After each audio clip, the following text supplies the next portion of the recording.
मैं डॉक्टर हरिवंश पांडे आप सभी का स्वागत गीता सत्संग चैनल पर करते हैं। आज का विषय है सुखी होने का उपाय। जो मित्र नए हों वे कृपया सब्सक्राइब कर लें, लाइक, कमेंट और शेयर भी करें। शिष्य ने पूछा, गुरुजी, संसार में अधिकतम लोग दुखी हैं, सुखी होने का कोई उपाय है क्या? गुरु ने कहा, बस एक काम करो कि सुख मांगो मत।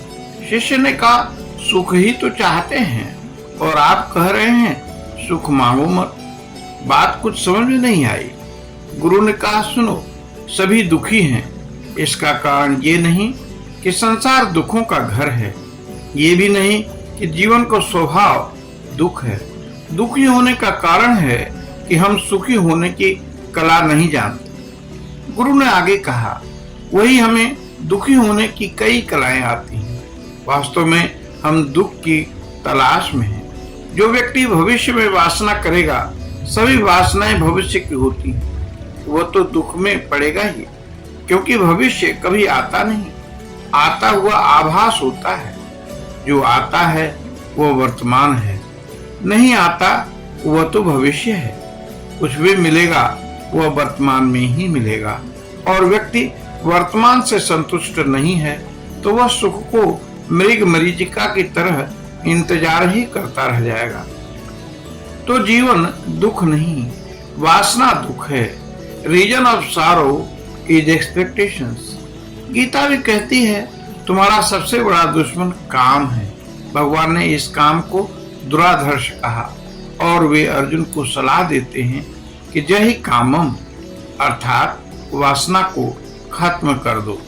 हम वासना को पकड़े हुए हैं, छोड़ते ही नहीं, तो दुख भी नहीं छोड़ता। सूत्र है कि यदि दुख ज्यादा है तो दुख से मत बचो, वासना को छोड़ दो। Leave your desires. वासना तो बीज है, दुख फल है। वासना ही छोड़ दोगे तो दुख रूपी फल लगेगा ही नहीं। जब वासना कर दी तो मानो बीज बो दिए, तब फल तो अवश्यंभावी है। निष्कर्ष ये कि जो दुख तुम पा रहे हो उसका बीज अतीत में बोई गई वासनाएं हैं।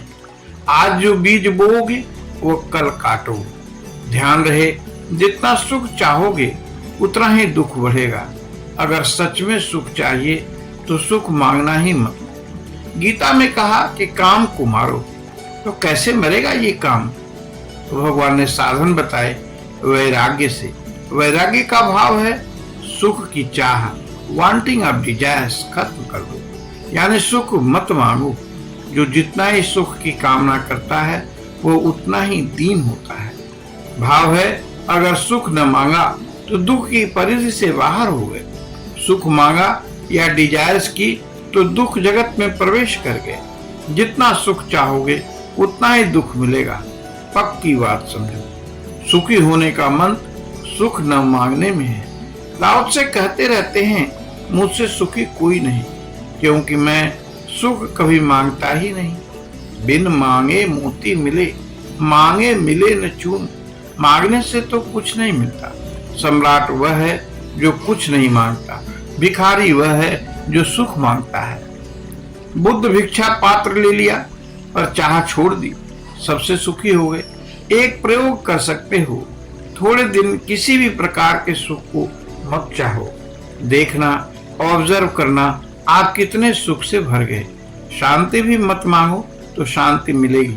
ध्यान रहे, जो मांगोगे वह नहीं मिलेगा, जो नहीं मांगोगे वह मिल जाएगा। दुखी होने का कारण है कि जो हमारे पास वर्तमान में है उससे सुखी नहीं है। जरूरत है वर्तमान में जीने की, जो है उसमें आनंदित होने की। पक्षियों को देखा है, दिन भर कुछ चुगने के बाद शाम को जब वे घोंसले में आते हैं, चहकते हैं।